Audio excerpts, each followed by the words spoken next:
नियम 4, कक्षा 7वीं का नियम 4, जिसे हमने सबसे पहले पढ़ा। दो राशियां हैं, x की घात m, x की घात n, दोनों के बीच में भाग का चिन्ह हो तो क्या हो जाएगा? ये घट जाएंगे। क्या घट जाएगी बेटा? घातें घट जाएगी। जबकि आधार समान हो तो घातें घट जाएंगी यदि बीच में किसका चिन्ह है बेटा? आपका। ठीक है, समझ में आया? इससे संबंधित सवाल दिए गए हैं आप लोगों के में। कक्षा 7वीं का 6.2 का पहला नियम नंबर 4 से आपको हल करना है। 6 की घात 5 भागी 6 की घात 4 बना लोगे? क्या हो जाएगा? 6 की घात 5 भागी 6 की घात 4 बना लेंगे। कितने बच्चे हाथ खड़े करें? बन जाएगा सबसे। क्या करना है? 6 की घात 5 3 4 घटा दो। 6 की घात 5 में से 4 किया 1, उत्तर बराबर कितना आया? 6। 6 की घात 1 मतलब 6। लेकिन यदि यहाँ पर कोई दूसरा सवाल हम ले लेते हैं, उसको हल कर लेते हैं। 27 की घात 8 भागी 27 की घात 2 बन जाएगा। 27 की घात 8 भागी 27 की घात 2। तो कैसे लिखेंगे? 27 की घात 8 ऋण 2 बराबर 27 की घात 6। ठीक है, ये पहले नंबर का सवाल हो गया। किसके हिसाब से? नियम नंबर 4 के हिसाब से। अब एक बात आती है, इसी के ही आगे बढ़ते हैं बेटा। देखो, मेरे पास एक सवाल है। 2 की घात 3 भागी 2 की घात 3। ठीक है, अब मैं क्या करूंगी? सभी बच्चे ध्यान से देखेंगे, नए नियम की तरफ हम जा रहे हैं। 2 की घात 3 ऋण 3, 2 की घात 0 होगा कि नहीं होगा? होगा। 3 में से 3 को घटाऊंगी तो 0 आएगा। लेकिन यदि मैं भाग के हिसाब से करूं क्या होगा? 2 की घात 3 भागी 2 की घात 3, 2 एकम 2 एक आ रहे हैं। और यहाँ पे कितना आ रहा है? 2 की घात 0 आ रहा है। तो 2 की घात 0 का मान कितना आएगा बेटा? 1। समझ में आया? किसी भी राशि का या घातीय राशि 0 हो, 2 की घात 0 बराबर 1, 3 की घात 0 बराबर 1, 10 की घात 0 के बराबर 1, 100 की घात 0 बराबर 1, 1000 की घात 0 बराबर 1, या किसी भी राशि की घात 0 हो, उसका मान हमेशा क्या आता है? 1 आता है। समझ में आ रहा है? आगे बन जाएगा ये। अब इससे जुड़े हुए कुछ सवाल हम हल करेंगे, है ना?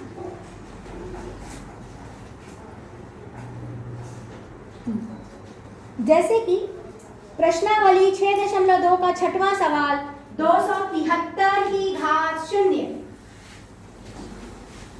इसका मान कितना आएगा? 273 की घात 0 है, इसका मान कितना आएगा? 1। ठीक है, दूसरा सवाल है आपका x की घात 5, x की घात 2 की घात 0 है। मजेदार।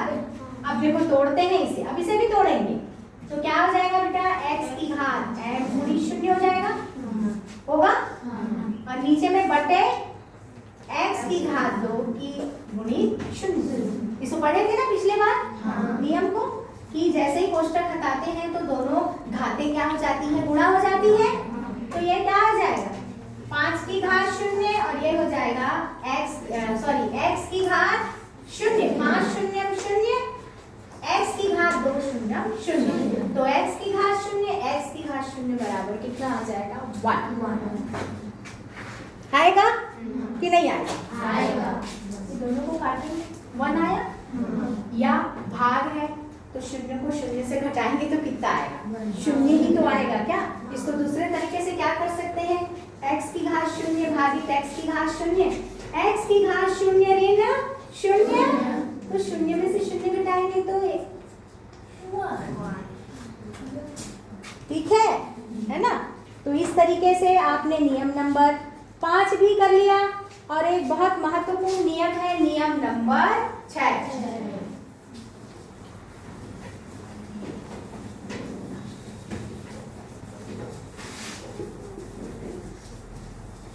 नियम नंबर 6 आपका कहता है कि यदि कोई राशि इस प्रकार से हो, इसे हल कैसे करेंगे? इसे हल कैसे करेंगे? ये समस्या आप लोगों के सामने आ रही है, तो इसे हल करते समय इस तरह से करेंगे। देखो,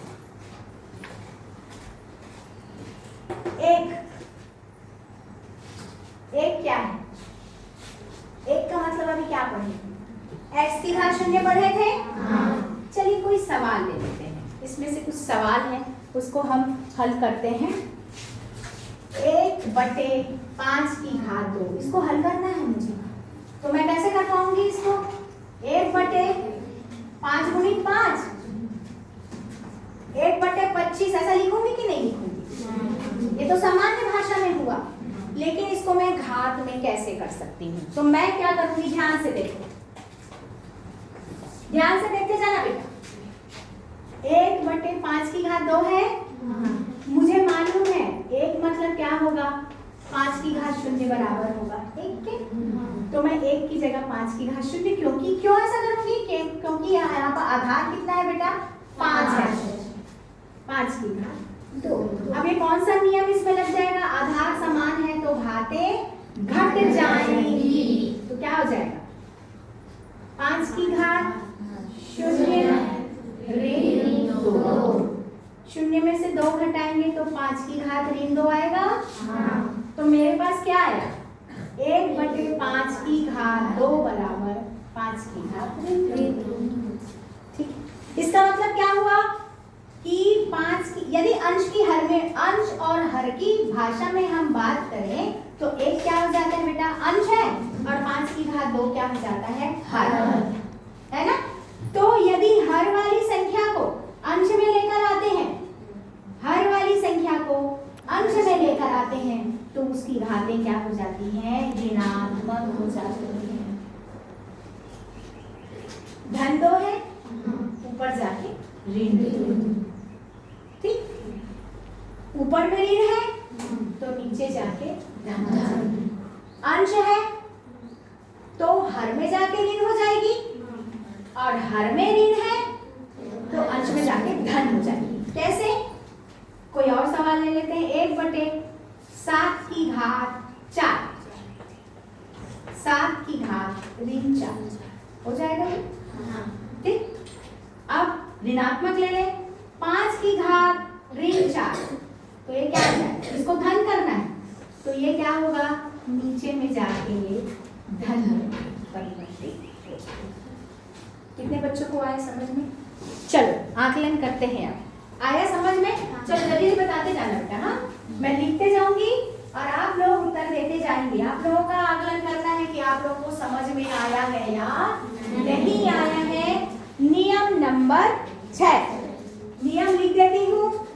1/1 की घात m बराबर a की घात ऋण m। इसी में से ही करवाते हैं सवालों को। चलिए करते हैं।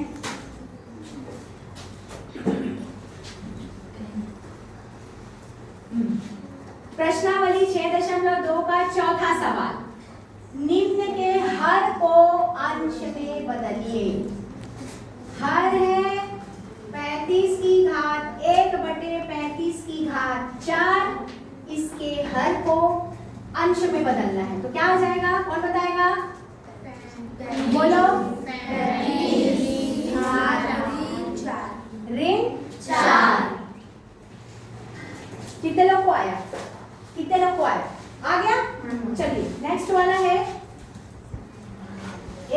बटे x की घात 5। कोई एक बच्चा उठ के बताए इसको जल्दी से। हाँ, x की घात 5। x की घात ऋण 5। सब बच्चों को आ गया? ठीक है, पीछे से बताओ। चलो खड़े हो जाओ एक बच्चा। 1 बटे 5 की घात 7। हाँ, पीछे से एवन। हाँ, 5 की घात कितना आएगा? ऋण 7। वेरी नाइस, सीख गए? कोई लड़कियों में से बोलेंगे आप? और पीछे से। हाँ, आप बोलो बेटा। चलो मैं सवाल दे रही हूँ। 1 बटे y की घात 7, इसको कैसे लिखेंगे? बोलो जोर से। हाँ, y की, हाँ,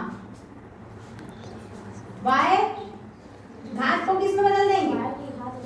y की घात ऋण 7। Very nice.